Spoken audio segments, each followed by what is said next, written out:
অহংকারীকে আল্লাহ পছন্দ করে না, কারণ অহংকার একমাত্র আল্লাহর সাজে, সৃষ্টির কারোরই অহংকার সাজে না। কথা বুঝতে পারছেন? আমার শর্ত হলো স্টপ ইউর মাউথ এভরিবডি, সকলের জবানকে বন্ধ রাখতে হবে। সেকেন্ড কন্ডিশন হলো you listening my lecture very attentively, আমার কথা সবাইকে মন দিয়ে শুনতে হবে। থার্ড কন্ডিশন হলো আপনি যদি বলেন হুজুর আই সেড ডোন্ট অ্যাকসেপ্টেবল, আমি বলবো I say go to your seat, আপনি বাসায় চলে যাবেন। ঠিক কিনা বলেন? কারণ প্রত্যেকটা পারসন ডবল পারসন, একটা হলো তার দেহ আর একটা হলো তার আত্মা, একটা হলো তার বডি আর একটা হলো তার সোল। বডির কিন্তু কোনো পাওয়ার নেই। যখন আপনার সোল যখন ড্যামেজ হয়ে যাবে, কি হয়ে যাবে? ডেড হয়ে যাবে। কথা বুঝেন? যখন আপনার আমার মাঝে রুহুটা ছিল না, তখন আপনি আমি আব্দুর রহিম ছিলাম না। যখন আপনার আমার মাঝে রুহু আসছে, পিতামাতায় পৃথিবীতে মায়ের উদর থেকে আসছে, 7 দিনের দিন আপনার আমার নাম রাখছে, চুল কামাইছে, আকিকা করছে, তখন আপনার নাম রাখা হয়েছে, সেই নামে এখনো পর্যন্ত আপনি আমি চলছি। মৃত্যু পর্যন্ত যেদিন আবার আপনার দেহ থেকে আত্মাটা শেষ হয়ে যাবে, তখন কিন্তু আপনি আবার আপনি আমি থাকবো। I am a dead, you are dead. আপনি আমি আমরা সবাই কি? মৃত। কথা বুঝেন? কি মৃত। এটাকে কিন্তু আপনি একটা শুটিং স্পট, অথবা আপনি যদি মনে করেন জাস্ট এটা একটা ফর্মালিটি মেনটেন করার জন্য আসছি, এখানে আপনি এটা দিয়ে কোনো লাভ হবে না। তার কারণ হলো আল্লাহ বলেছেন O believers you fear me, Allah ইমানদারদেরকে ডেকে বলেছেন তোমরা আমাকে ভয় করো। লাভ হবে কি? আল্লাহ বলেছেন আল্লাহ উইল ফরগিভ ইউ, আল্লাহ তোমাদের জীবনের গুনাহ মাফ করে দিবে। আপনি তাকওয়া নিয়ে বসতে হবে। কি নিয়ে? আল্লাহ বলেছেন আল্লাযীনা আমানু, যারা ঈমান এনেছে, ওয়া কানু ইয়াত্তাকুন, এবং তাকওয়া অবলম্বন করেছে, লাহুমুল বুশরা, তাদের জন্য সুসংবাদ, ফিল হায়াতিদ দুনিয়া ফিল আখিরা। দেখেন কি চমৎকার, প্রেজেন্ট এন্ড ফিউচার, দুটো প্লেস, দুটো কালকে আপনি যদি ব্রাইটনেস করতে চান, তাহলে 100% মাস্ট বি আপনার মধ্যে থাকতে হবে তাকওয়া, ভয় ভীতি। ঠিক কিনা বলেন? আপনারা এখন এই বর্তমান সময় আপনারা আমার কথাগুলো অনেক সময় খারাপ লাগতে পারে। নবীজি বলেছেন সত্য কথা তিতা হয়, কিন্তু আল্লাহ বলেছেন তিতা হইলো সত্যটা বলো, আকুলু কাউলান সাদীদা। আল্লাহ বলেছেন সে দা রাইট থিং, আল্লাহ বলেছেন সত্য কথা বলো, সঠিক কথা বলো। আওয়াজ তুলে বলেন ঠিক না ঠিক? আপনাদের কাছে অনেক সময় খারাপ লাগতে পারে বর্তমান সময়ের যুব সমাজ, দাদা ভাই, বর্তমান সময়ের যে যুব সমাজ ম্যাক্সিমামই নষ্ট। কথা বলেন? ম্যাক্সিমামই নষ্ট, পথভ্রষ্ট। ঠিক না ঠিক? কেন জানেন? আমার কাছে মোবাইলটা আসেনি, এই যে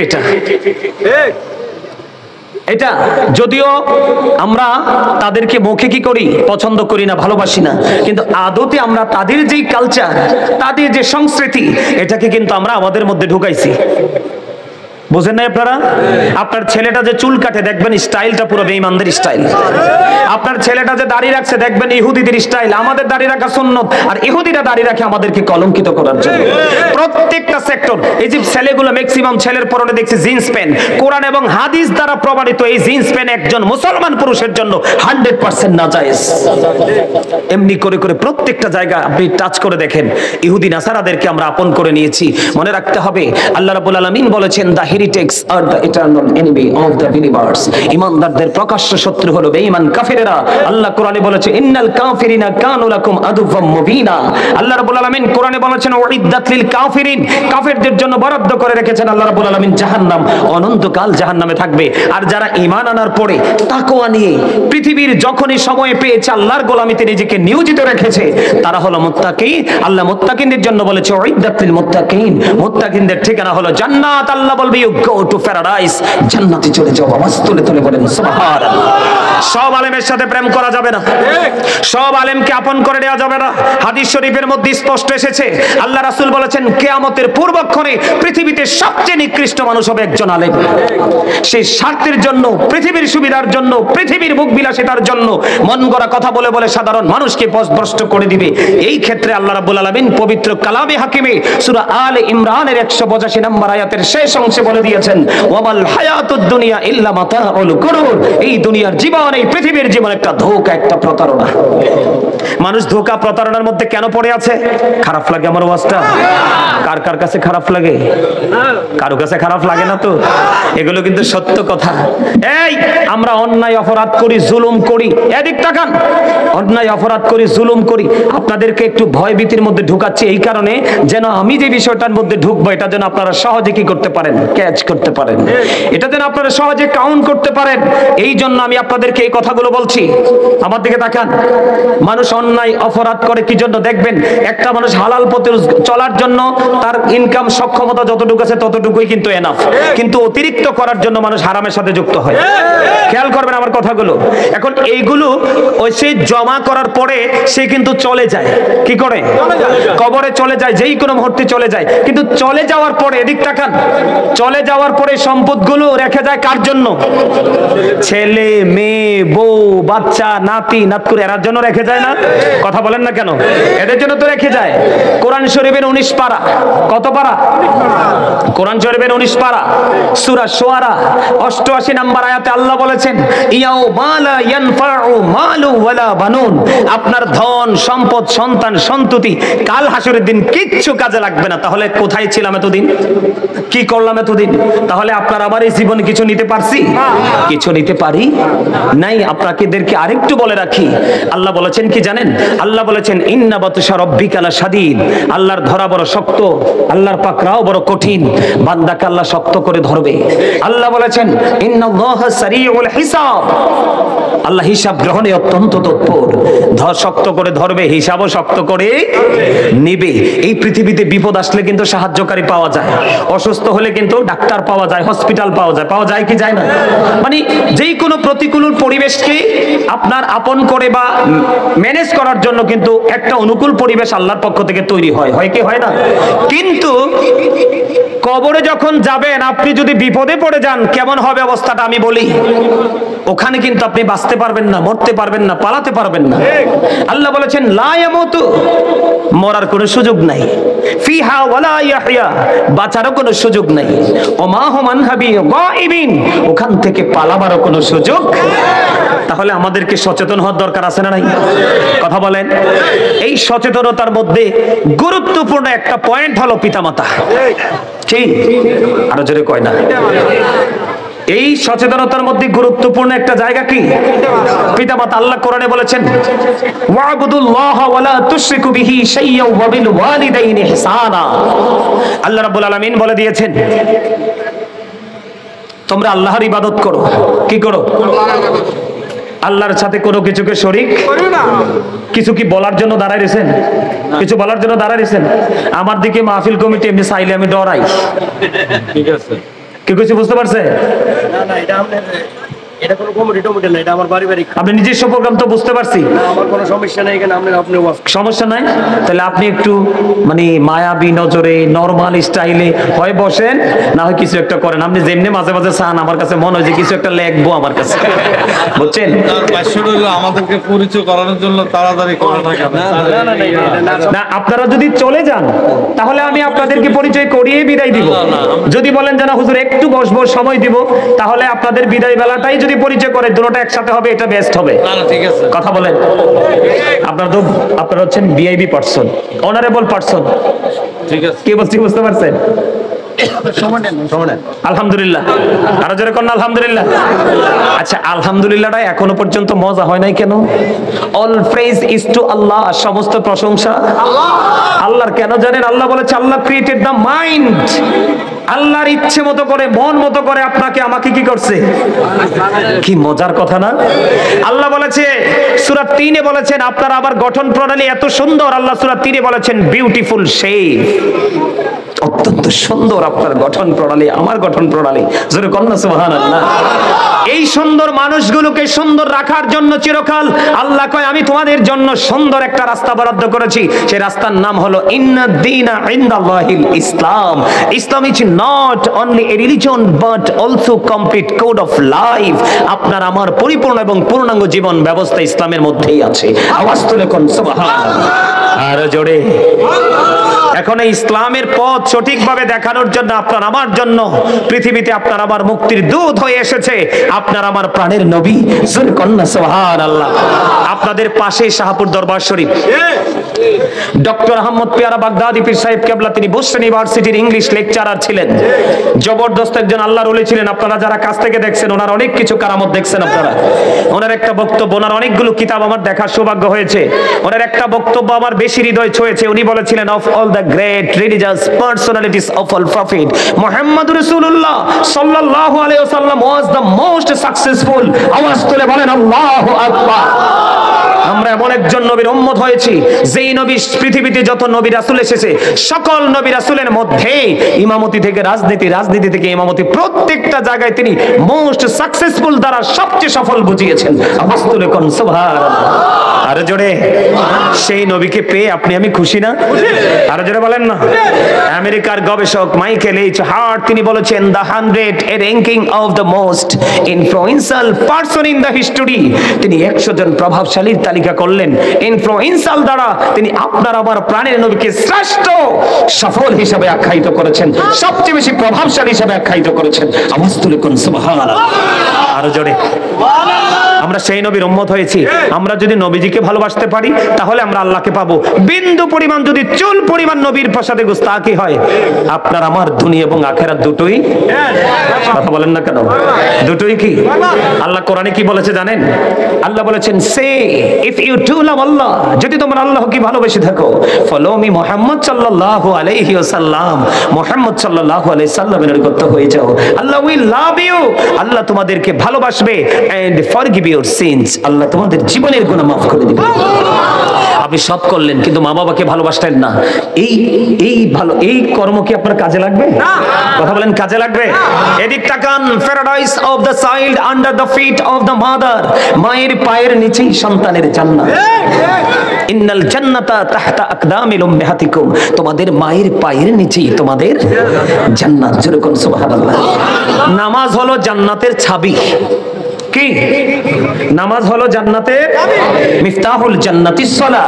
নামাজ জান্নাতের, প্রেয়ার ইজ দ্য কি টু প্যারাডাইস। নামাজ হলো জান্নাতের চাবি।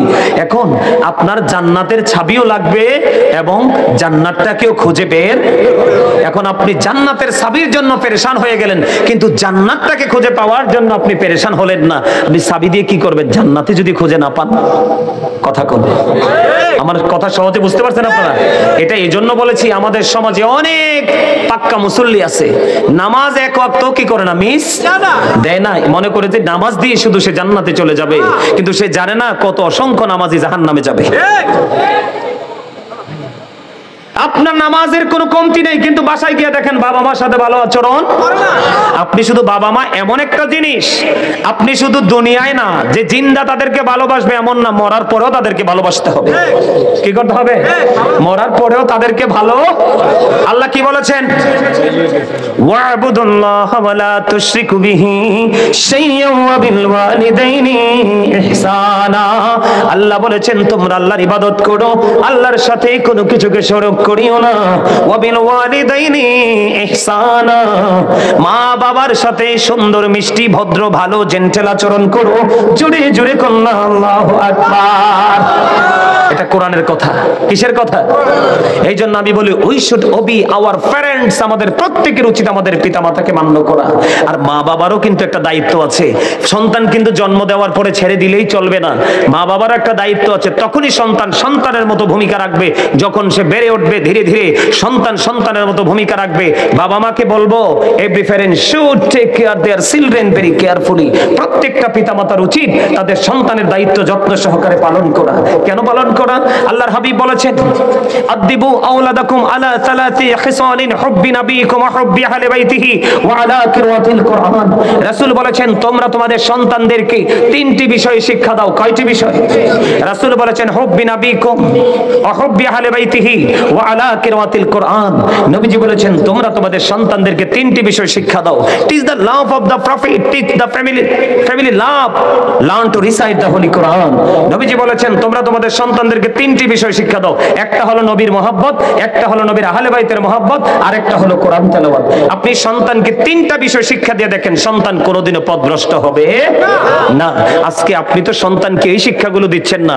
আপনার সন্তান একটু কথা বলতে জানলেই আপনি পাঠাই দিচ্ছেন ইংলিশ মিডিয়ামে। আপনি ইংলিশ মিডিয়ামে পড়ান, কোনো সমস্যা নেই, কিন্তু সন্তানটাকে আগে বেসিক যে নলেজ ইসলাম দিন সম্পর্কে সেটা আগে আপনি ঢুকাইয়া দেন, তখন সন্তান আর পথভ্রষ্ট হবে। আজকে মা বাবার সাথে দুর্ব্যবহার করার কারণ হলো সন্তান সন্তানগুলো সঠিক শিক্ষা পায়নি, এটার জন্য দায় কিন্তু বাবা মাকেও নিতে হবে। ঠিক না ঠিক? এটা আপনারা মানেননি? মানেন? মানতে হবে। আপনি না মানেন আর মানেন বা না মানেন, এটা কিন্তু আল্লাহরও কিছু যায় আসে না, রাসূলেরও কিছু যায় আসে না, আসে যায় আপনার। আমার নবীজিকে প্রশ্ন করা হলো, ইয়া রাসূলুল্লাহ, আমার কাছ থেকে সবচেয়ে ভালো আচরণ পাওয়ার মালিক কে?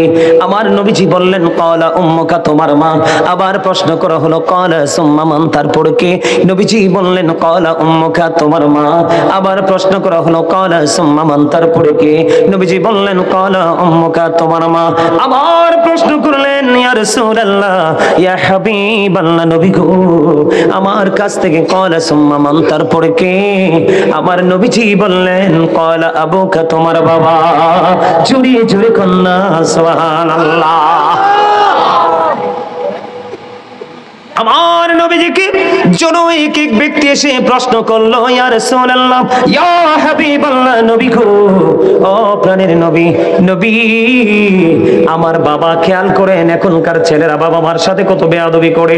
বাবা যতই ক্ষমতাধর হোক, বাবা যখন বার্ধক্যের দিকে ধাবিত হয়, বাবা কিন্তু দুর্বল হয়ে পড়ে, তখন কিন্তু সন্তানের কাছে থাকার পরেও সন্তান থেকে নিতে হয়, কারণ বাবা চলে যাওয়ার পরে তার সম্পত্তির মালিক তার ওয়ারিশরা। আমার নবীজিকে প্রশ্ন করলেন, ইয়া রাসূলুল্লাহ, ইয়া হাবিবাল্লাহ, নবী গো, ও প্রাণের নবী, আমার বাবা আমার উপার্জিত অর্থ সম্পদ নিজের মতো খরচ করতে চাই গো নবী, এই ক্ষেত্রে আমি কি করব? আমার নবীজি একটা ডাক দিয়ে বললেন, আহারে পাগল, তুমি শোনো শোনো শোনো, শুধু তোমার সম্পদ নয় রে, তুমি নিজেও তোমার বাবার সম্পদ। জোরে জোরে কন্যা সুবহানাল্লাহ। সন্তান গিয়ে প্রশ্ন করলো, ইয়া রাসূলুল্লাহ, ইয়া হাবিবাল্লাহ, নবী গো, আমার উপার্জিত অর্থ আমার বাবা নিজের মতো খরচ করতে চায়। নবীজি বললেন, শুধু তোমার উপার্জিত অর্থ নয়, তুমি নিজেও তোমার বাবার সম্পদ। এতে বোঝা যায় তোমার টাকা না, শুধু তোমাকেও তোমার বাবা যেমনি তেমনি কি করতে পারবে, খাটাতে পারবে, কাজে লাগাতে পারবে, তুমি না শব্দ ইউজ করতে পারবা না। তবে এইটা যেমন নবীজি বলেছেন, এটা যেমন সত্য, আরেকটা চিরন্তন সত্য আছে বন্ধু, বাবা কোনদিন এমন কোনো কিছু সন্তানের কাঁধে চাপিয়ে দেয় না রে, যেটা তার আপন সন্তানের কষ্ট হবে। তোমরা সন্তান হয়ে কেমন করে বাবার কলিজায় আগুন দাও? নবীজি বলে দিয়েছেন, যেই সন্তানটার উপরে তার বাবা অবাধ্য, যেই সন্তানটার প্রতি তার বাবা অসন্তুষ্ট, যেই সন্তানটাকে নিয়ে বাবা পেরেশান, যেই সন্তানটা বাবাকে কষ্ট দেয়, আমার নবীজি জানিয়ে দিয়েছে, ও পৃথিবীর আমার উম্মতেরা, বাবা মায়ের সন্তানেরা, তোমরা জেনে রাখো, যেই সন্তানের উপর বাবা অবাধ্য, সেই সন্তানের প্রতি আমার আল্লাহ সেই সন্তানের অবাধ্য। জুড়ে জুড়ে কন্যা নাউযুবিল্লাহ। তার মানে বাবা যেই সন্তানের প্রতি বিরক্ত, আমার আল্লাহ সেই সন্তানের প্রতি বিরক্ত। এই সন্তান হাজার ডাকাডাকি করলেও, হাজার নামাজ রোজা করলেও কোনো ফায়দা হবে না, কারণ বাবা মা এমন একটা সম্পদ। তোমার জীবনের সকল আমল তুমি করেছো, বাবা মারে কলিজায় আগুন দিয়েছো, তোমার সব কিছু বন্ধু বিনষ্ট হয়ে যাবে। এবার আমার দিকে তাকান বন্ধু, মায়ের কথা নবীজি তিনবার বলেছে। মায়ের চেহারার দিকে তাকায় যদি কোনো সন্তানের করুণা হয়, কোনো সন্তানের যদি মায়া লাগে রে, মায়ের চেহারাটার দিকে তাকায় যদি কোনো সন্তানের মনে আফসোস লাগে, আল্লাহ আল্লাহ গো, আমার মায়ের কি হলো গো, আমার মা তো আজকে সকালেও খাবার খেলো না, দুপুরেও খাবার খেলো না, সন্ধ্যা হয়ে গেল সন্ধ্যাও খাবার খেলো না, আমার মার কি হয়েছে গো আল্লাহ। মায়ের দিকে তাকায় তার খুব মায়া লাগছে। আমার নবীজি একটা ডাক দিয়ে বললেন, ও মায়ের পাগল সন্তান রে, তুমি তো মায়ের চেহারার দিকে তাকাইয়া তুমি অনুশোচনা করছো রে, ওই দিক দিয়ে তুমি চাইয়া দেখো, তোমার আমল নামায় একটা হজের সওয়াব ঢুকে গেছে। মায়ের দিকে মায়ার নজরে যদি বন্ধু, ও বন্ধু, মায়ের নজরে যদি একটাবার তাকাও, তোমার আমল নামায় হজের সওয়াব চলে আসবে। ও নবী গো, দৈনিক যদি 100 বার তাকাই তাহলে কি হবে? আমার নবীজি বললেন, দৈনিক যদি 100 বার তাকাও তাহলে 100 হজের সওয়াব তোমার আমল নামায় ঢুকবে। জুড়ে জুড়ে বলুন না সুবহানাল্লাহ। বন্ধু, আমার নবীজি বলে বলে দিয়েছেন, হাদিস শরীফের মধ্যে এসেছে তিনবার একটা শব্দ ইউজ করেছেন, তিনবার। হুজুর কোন শব্দটা? আমার নবীজি বলেছেন হতভাগা সে, হতভাগা সে, হতভাগা সে। কে গো নবী সেই হতভাগা? আমার নবীজি একটা ডাক দিয়ে বললেন, বাবা মা দুজনকে পেল অথবা বাবা মা একজনকে পেল রে, তাদেরকে আদর করে যত্ন করে ভালোবেসে জান্নাতি হতে পারলো না, তার মতো হতভাগা সন্তান এই সৃষ্টি জগতে আর কেউ হতে পারে না। এই জন্য বলেছি বন্ধু, মা বাবার কলিজায় আগুন দিও না। ও বন্ধু, মা বাবার কলিজায় আগুন দিও না। মায়ের পাগল সন্তান, মা অসুস্থ, খেয়াল করেন কিতাব প্রমাণ করেছে, মা অসুস্থ, মায়ের পাগল সন্তান। মা কেবল সন্তানকে ডেকে ডেকে বলে, বাবা আমি তো হাঁটতে পারি না, আমি তো চলতে পারি না, কিন্তু আমার তো মনে চায় খানায় কাবা আমি তাওয়াফ করব। বন্ধু তখন সন্তান কি করলেন? ওই মাজুর মাকে কাঁদিয়ে নিলেন, কাঁদিয়ে নিয়ে বছরের পর বছর, বছরের পর বছর মাকে বন্ধু কাঁদে করে খানায় কাবা তাওয়াফ করালেন। তাওয়াফ করানোর পরে সাদিকুত তাইয়ার নামক এক আবেদের সাথে তারা দেখা হলো। দেখা হওয়ার পরে সাদিকুত তাইয়ার নামক আবেদকে প্রশ্ন করলো, আপনি বলে দেন, আমি আমার অসুস্থ মাকে বছরের পর বছর, বছরের পর বছর আমি আমার অসুস্থ মাকে কাঁধে করে খানায় কাবা তাওয়াফ করিয়েছি, আপনি বলে দেন, আমি যে আমার মায়ের স্তন চেপে ধরে দুধ পান করেছি, এই দুধের ঋণটা শোধ হইছিনি? সাদিকুত তাইয়ার একটা ডাক দিয়ে বললাম, ও মায়ের পাগল সন্তান, তুমি হৃদয় খুলে শোনো গো, তোমার বয়স যদি 50,000 বছর হয়, কত বছর? তোমার হায়াত যদি 50,000 বছর যদি হয় রে, 50,000 বছর যদি তুমি হায়াত পাও, এই 50,000 বছর যদি তোমার জনম দুঃখী মাকে কাঁদে করে তুমি ঘুরাও রে, তারপরেও নিঝুম রাত্রিতে মায়ের স্তন চেপে ধরে যে দুধ পান করেছিলে, একটা রাত্রির দুধ পান করার ঋণ যদি 50,000 বছর মাকে কাঁধে করে ঘোরাও, তোমার ওই একটা রাতে দুধ পানির ঋণ শোধ হবে না। ওরে বিষ্ণুপুরের আমার যুবক, আমার ভাই, আমার বাবা, আমি আমার মা বোনদেরকে দেখি দেখি বলছি রে, হৃদয়ের জানালা খুলে তোমরা সবাই শোনো, নবীকে ভালোবাসা যেমনি আপনার আমার জন্য ফরজ, তেমনি মা বাবাকে ভালোবাসাও ফরজ। ও বন্ধু, নামাজ যেমনি ফরজ, মা বাবাকে ভালোবাসাও তেমনি ফরজ। মনে রাখবে, মা বাবাকে ভালোবাসা ফরজ রে, মা বাবার কলিজায় আগুন দেওয়া হারাম। তুমি যতবার হজ করো, যতবার তুমি মক্কা মদিনা জিয়ারত করো, সমস্ত পৃথিবীর সম্পদ যদি তুমি আল্লাহর সন্তুষ্টির জন্য কুরবানি করে দাও, কিন্তু মায়ের এই ভাঙ্গা ভাঙ্গা হাতে ছোট্ট একটা দরখাস্ত মালিকের কাছে করে দিবে রে, তোমার পুরো ফিউচার বন্ধ অন্ধকার হয়ে যাবে। এই জন্য বলছি রে বিষ্ণুপুরের মানুষ, মা বাবার কলিজায় আগুন দিও না। মা বাবাকে প্রাণের চাইতে বেশি তোমরা ভালোবাসো, তাহলেই তোমাদের জীবনটা ধন্য হয়ে যাবে বন্ধু।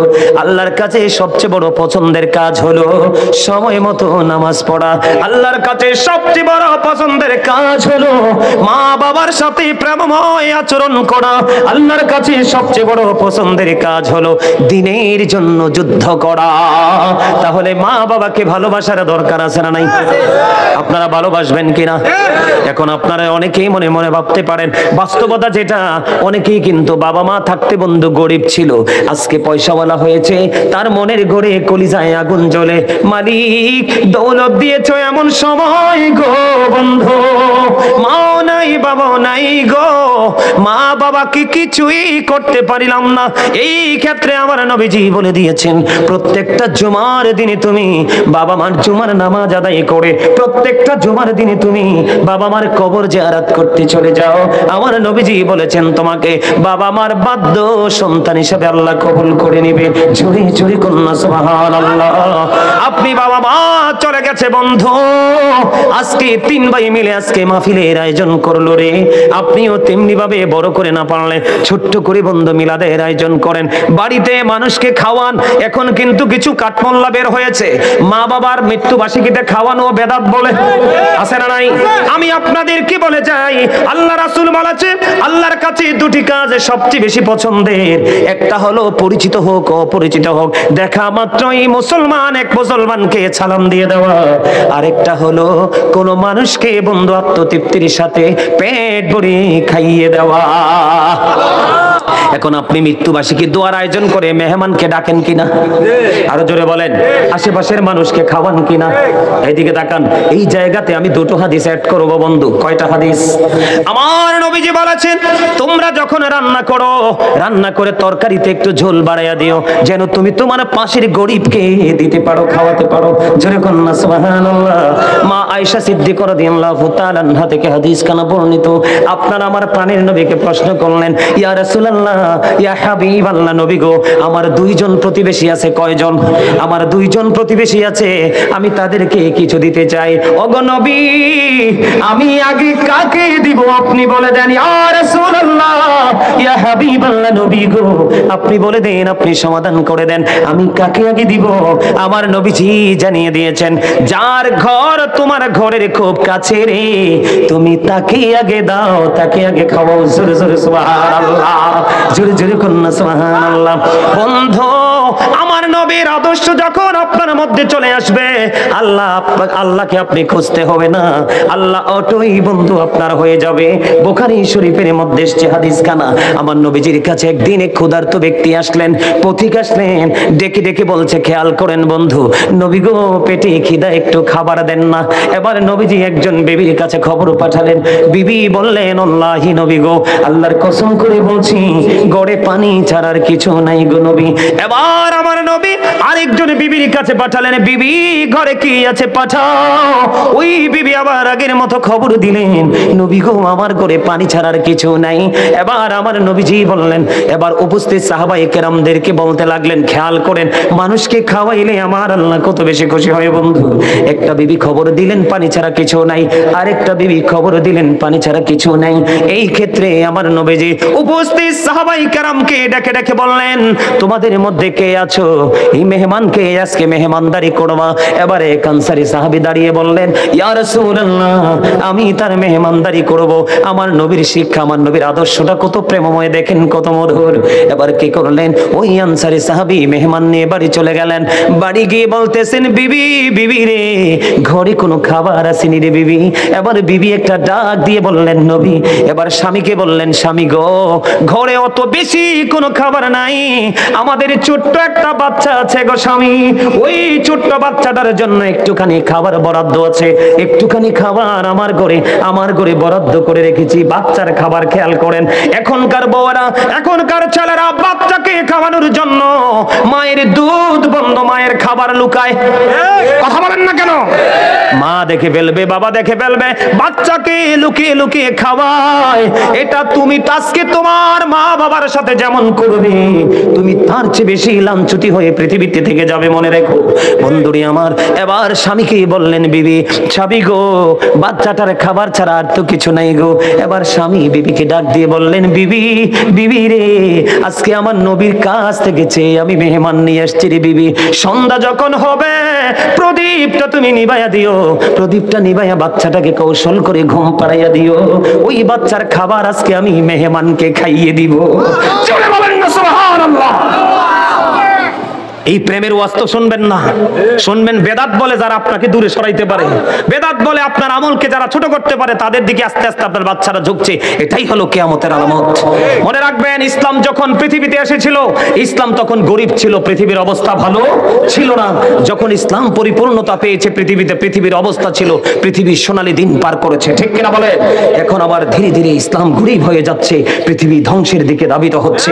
মনে রাখবেন, আল্লাহ সূরা ইউনূসের মধ্যে বলেছে, সূরা ইউনূসের 44 নম্বর আয়াতে বলেছে, ইন্নাল্লাহা লা ইয়াজলিমুন নাসা শাইয়্যা ওয়ালাকিন্নান নাসা আনফুসাহুম ইয়াজলিমুন। আল্লাহ বলেছে, আল্লাহ আল্লাহর বান্দার উপর অত্যাচার করে না, বান্দা নিজেই নিজের উপর অত্যাচার করে। খেয়াল করেন আমার কথাগুলো। আল্লাহ বলেছেন, আল্লাহু লা ইউহিব্বুজ জালিমিন, যারা অত্যাচারী আল্লাহ তাদেরকে ভালোবাসে না। আল্লাহ বলেছেন, ওমালিজ জালিমিনা মিন আনসার, যারা অত্যাচারী জালেম, যারা বিপদে পড়বে আল্লাহ তাদের জন্য কোনো সাহায্যকারীও রাখে না। বন্ধু, মজার খবর, এবার কি করলেন, যেমনি ভাবে স্বামী বলে দিল তেমনি ভাবে ভাবে বাচ্চাটাকে ঘুম পাড়িয়ে দিল, বাচ্চাটা ঘুমিয়ে গেল। ওই বাচ্চার খাবারটা আজকের মেহমানকে খাওয়াইয়া দিল। রাত্র পার হয়ে গেল, সকাল যখন হলো, ওই আনসারী সাহাবী আমার নবীর দিকে ধীরে ধীরে হাঁটি হাঁটি পা পা করে বন্ধু এগিয়ে যায়। আমার নবীজি ওই আনসারী সাহাবীকে দেখে নবীজির পুরো নুরানি চেহারা মুবারকে বন্ধু মিষ্টি হাসি ফুটে উঠেছে। চুরি চুরি কন্যা সুবহানাল্লাহ। ওই আনসারী সাহাবী চলে গেলেন। যাওয়ার পরে আপনার আমার প্রাণে নবীকে প্রশ্ন করলেন, নবী গো আপনি কেন গো এই মিষ্টি মিষ্টি করে হাসছেন? আমার নবীজি একটা ডাক দিয়ে বললে, ওরে সাহাবী তুমি কি প্রেমের খেলা তুমি খেলেছো গত রজনীতে? তোমার এই ছোট্ট বাচ্চার খাবার তুমি তোমার বাচ্চাকে না খাওয়াইয়া তোমার প্রাণের নবীর মেহমানকে তুমি আপ্যায়ন করেছো। যখন তুমি মেহমানের সাথে এই প্রেমময় আচরণ তুমি শুরু করে দিয়েছো, তখনই আমার আল্লাহ তোমার প্রতি সন্তুষ্ট হয়ে গেছে, খুশি হয়ে গেছে রে। এই খবর আমি নবী পেয়ে গেছি, এই জন্য তোমাকে দেখেই মিষ্টি হেসে দিয়েছি। জোরে জোরে কন্যা সুবহানাল্লাহ। আর জোরে বলো ও বিষ্ণুপুরের মানুষ রে, মিষ্টি হাসি দিয়ে বলো সুবহানাল্লাহ। এখন খাওয়াবেননি মানুষকে, নাকি খাওয়াইতে দ্বিধা করবেন? আজকে যে আজকের মাহফিলের কমিটি মানুষের জন্য খাবারের আয়োজন করছে কিনা, তার কপাল বন্ধু এত প্রেমময় কপাল, তার নসিব এত খুশনসিব।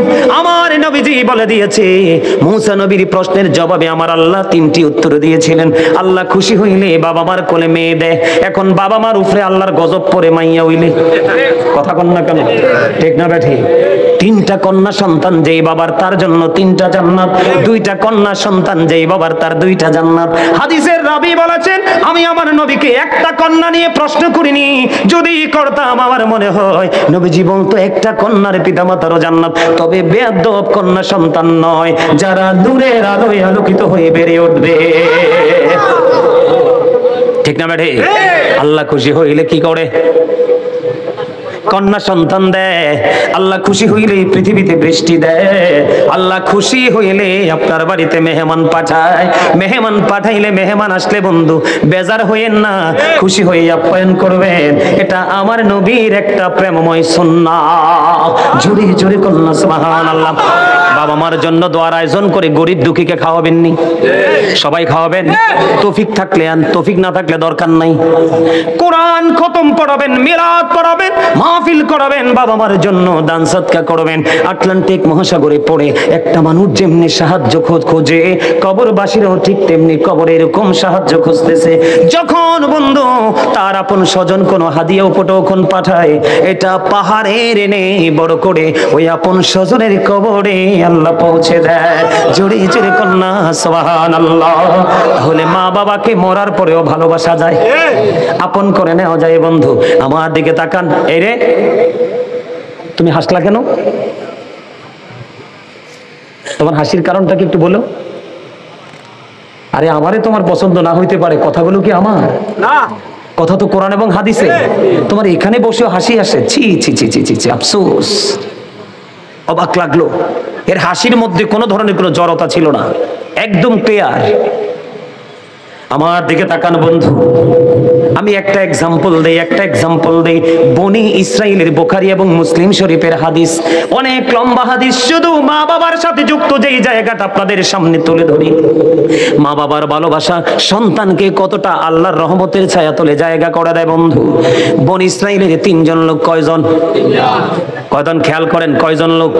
3জন লোক বন্ধু সফরে বের হলো। সফরে বের হইতে সফর করতে করতে করতে করতে বন্ধু সন্ধ্যা ডানা মেলে দিল।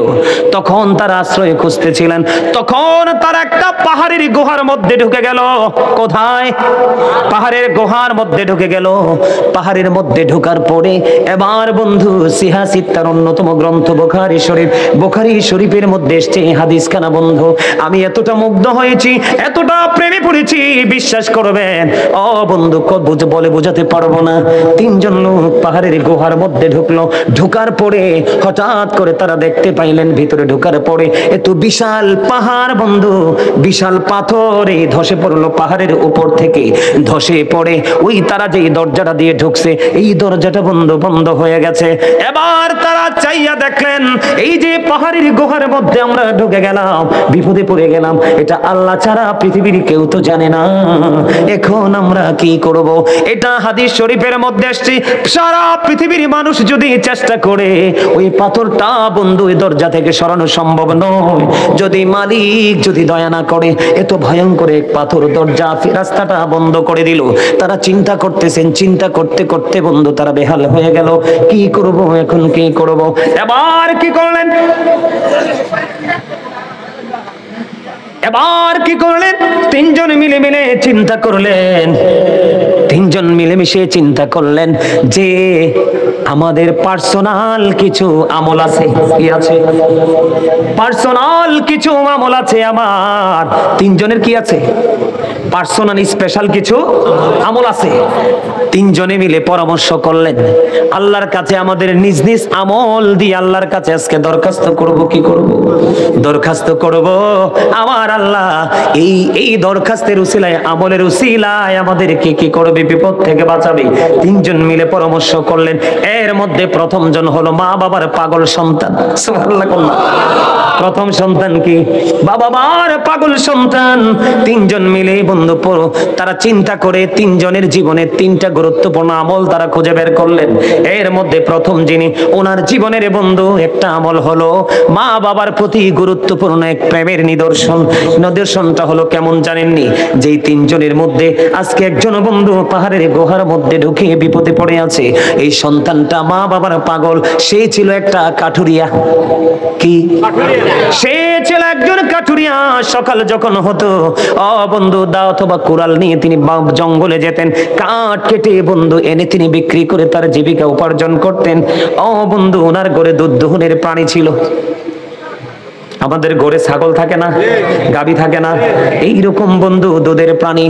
আজকে কাঠ কাটতে গিয়ে বন্ধু দেরি হয়ে গেল, কাঠ কাটতে গিয়ে দেরি হয়ে গেল, সময় মতো আসতে পারলেন না, অনেক দেরি করে আসলেন। আইসা দেখেন মা বাবা বন্ধু ঘুমিয়ে গেছে। যখন ঘুমিয়ে গেল কাঠগুলো রেখে আগে বন্ধু তিনি দুধ দহন করলেন। দুধ দহন করার পরে যখন তিনি ঘরে গেলেন, ঘরে যাওয়ার পরে যাইয়া দেখলেন এখনো বাবা মার ঘুম ভাঙে না, বাবা মা ঘুমিয়ে আছে। দুধ যখন দহন করলেন, আপনারা বলেন একটা ছেলে লাকড়ি কেটে এসেছে, কত কষ্ট না লাকড়ি কাটা? লাকড়ি কাটা এটাকে আলাদা করা বন্ধু অনেক কষ্টের কাজ। সন্তান কত মা বাবার পাগল, নিজের কষ্টটাকে পুরো কুরবানি করে দিল, পুরো কষ্টটাকে কুরবানি করে দিয়ে বন্ধু এবার কি করলেন? পুরো কষ্টটাকে কুরবানি করে দিয়ে দুধটা দহন করলেন। দুধের পাত্রটা হাতে নিয়ে বন্ধু দাঁড়িয়ে গেলেন।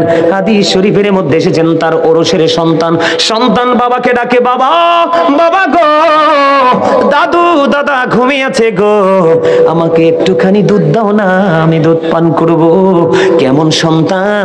ওই সন্তান একটা ডাক দিয়ে বলল, বাবা বাবা গো, যতক্ষণ পর্যন্ত আমি আমার মা এবং বাবাকে দুধ খাওয়াতে না পারবো আমি কাউকে পাতিল থেকে দুধ দিব না। জোরে জোরে কন্যা সুবহানাল্লাহ। কেমন পাগল সন্তান, নিজের সন্তান ডেকে ডেকে বলে, বাবা একটুখানি দুধ দাও। সন্তান দুধ দেয় না, না না না, আমি আগে আমার মাকে খাওয়াবো, আমি আগে আমার বাবাকে খাওয়াবো, তার আগে আমি তোমাকে দুধ দিব না। হাদিস শরীফের মধ্যে এসেছে বন্ধু, বাচ্চাটা দুধের জন্য কান্না করলো, বাবা দুধ দিল না। বন্ধু এমনি করে করে রাত্রটা পোহায় গেল।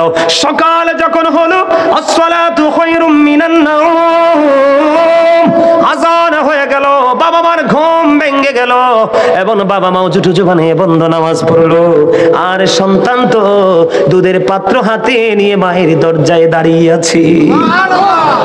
বাবা মা উঠলো, ওঠার পরে বাবা মাকে দুধটা খাওয়ালো, দুধ পান করলো। বন্ধু এমন প্রেম মা বাবার সাথে আজকের এই সন্তান পৃথিবীর কেউ জানে না। পাহাড়ের গুহার মধ্যে বিপদে পড়ে আছে, এবার কি করবে? আজকে আল্লাহকে একটা ডাক দিয়ে বললেন, আল্লাহ গো, ওই দিন আমি পাহাড় থেকে গিয়েছিলাম, শরীর অত্যন্ত ক্লান্ত ছিল, আমি খুব টায়ার্ড ফিল করেছিলাম, কিন্তু তারপরেও আমার বাবা মার প্রেম এত বেশি ছিল গো, আমি দুধ দোহাই আমার সন্তানকে পর্যন্ত দেইনি গো।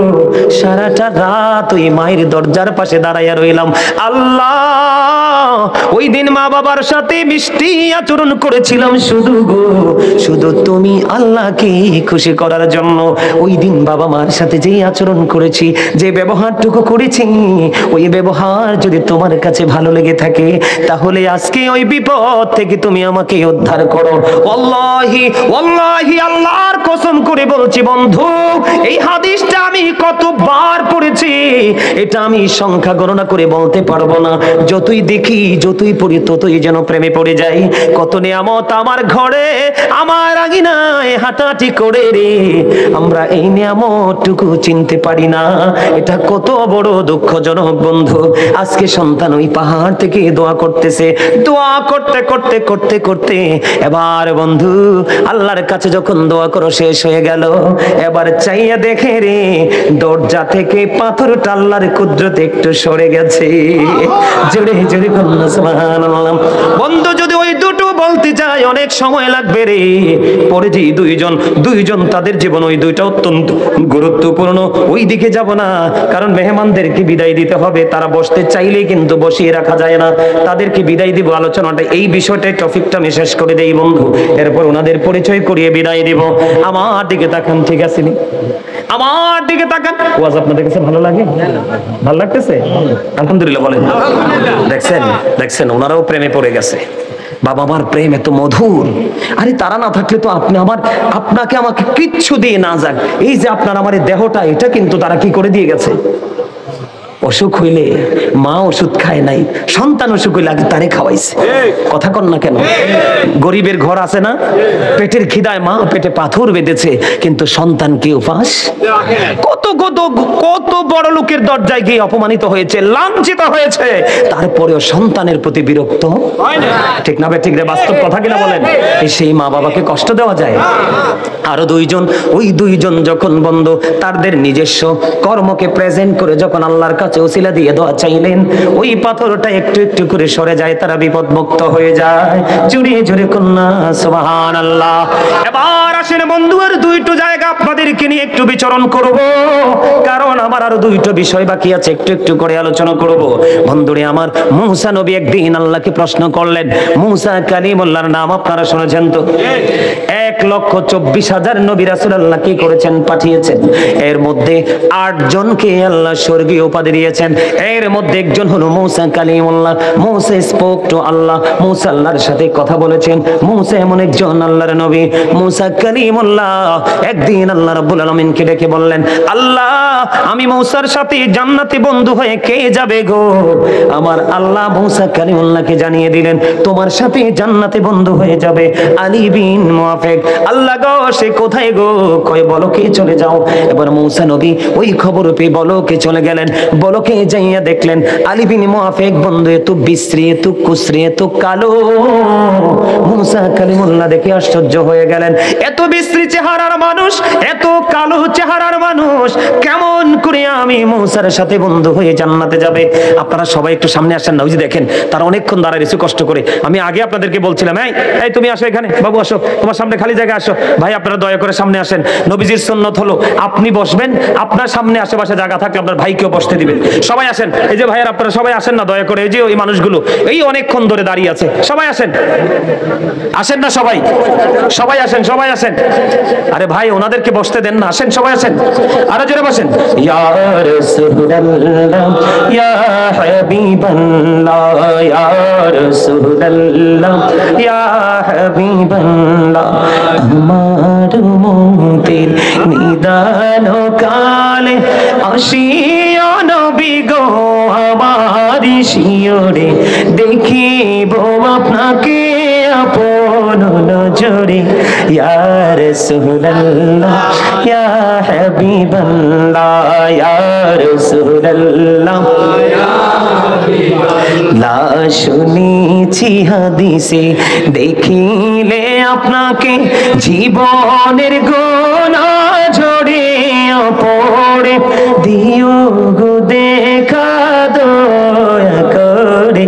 ইয়া রাসূলুল্লাহ, ইয়া হাবিবাল্লাহ, ইয়া রাসূলুল্লাহ, ইয়া হাবিবাল্লাহ, কি রসিয়া সওয়াল করবে রে বসাইয়া নিবেন পর্দা দয়াল নবী উঠাইয়া সালাম জানাবো কদম সুইয়া ইয়া রাসূলুল্লাহ ইয়া হাবিবাল্লাহ ইয়া রাসূলুল্লাহ আসসালাতু ওয়াসসালামু আলাইকা ইয়া রাসূলুল্লাহ। জোরে জোরে কোন আলহামদুলিল্লাহ। অল্প সময়ের মধ্যে এই বিষয়টা আমি ক্লোজ করে নিচ্ছি। আমার দিকে তাকান, মুসা নবী গিয়ে আশ্চর্য হয়ে গেলেন, এত কালো এত বিশ্রী চেহারার মানুষ তার জীবনে কি এমন আমল করলো যেই আমলের গুণে সে আমি মুসার সাথে জান্নাতে বন্ধু হয়ে যাবে।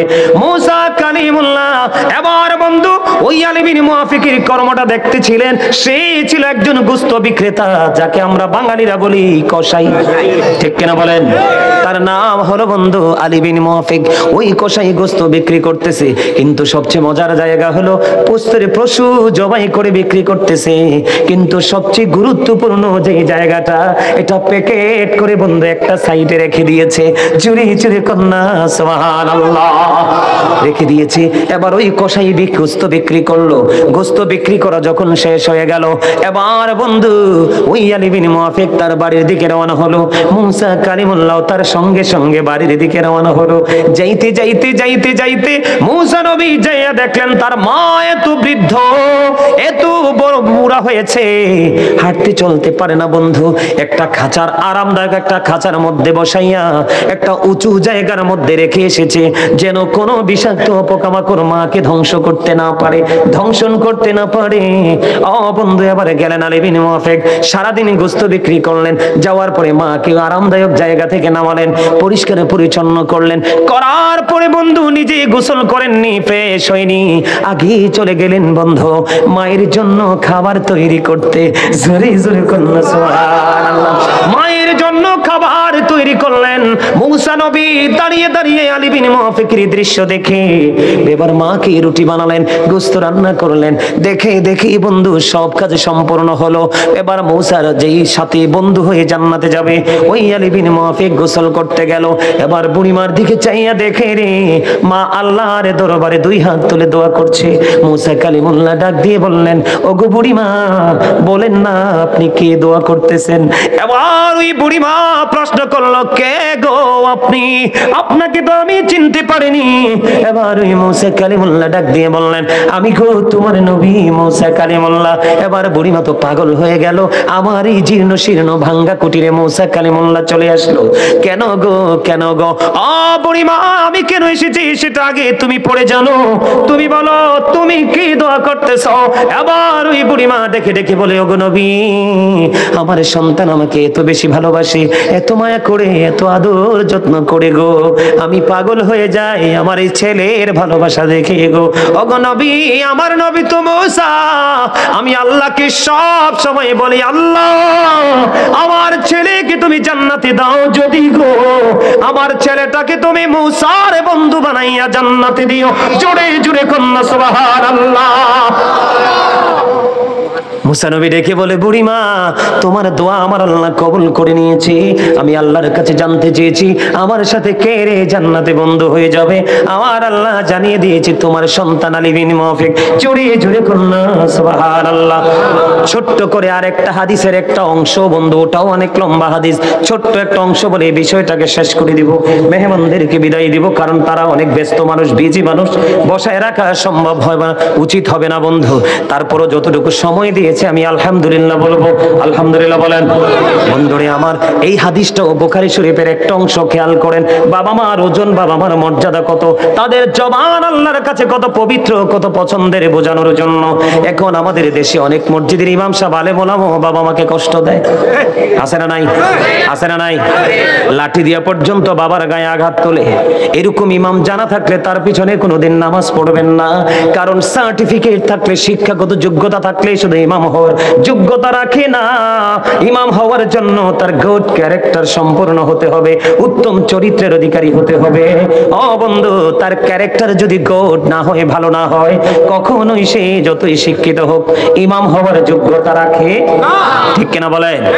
একটা বন্ধু হাদিসের একটা অংশ, একজন আল্লাহওয়ালা পাগল যুবক ছিলেন, যার নাম ছিল, হাদিস শরীফের মধ্যে এসেছে, যার নাম হলো হযরতে জুরাইজ। বুখারীতে এসেছে, হাদিস খানা খেয়াল করেন, অত্যন্ত গভীর ভাবে খেয়াল করেন। এই ঘটনা বলে হাদিসটুকু অংশটুকু বলে শেষ করে দিব। বন্ধুরে আমার, আমরা যেমন আজকে একত্রিত হয়েছি, মসজিদে জামাত পড়তে একত্রিত হই, ওই হযরতে জুরাইজ কিন্তু এমন মানুষ ছিলেন না। উনি একজন সাধক টাইপের লোক ছিলেন। উনি একা একা আমল করতে বন্ধু মজা পাইতো। তখন তিনি লোকালয় থেকে অনেক দূরে তিনি একটা হুজরা বানালেন। কি বানালেন? লোকালয় থেকে তিনি একটা হুজরা বানালেন। বন্ধু, লোকালয় থেকে তিনি একটা হুজরা বানালেন। এদিক তাকান, হুজরা বানাইয়া, হুজরাটা বানাইছে হাদিস শরীফের মধ্যে আসছে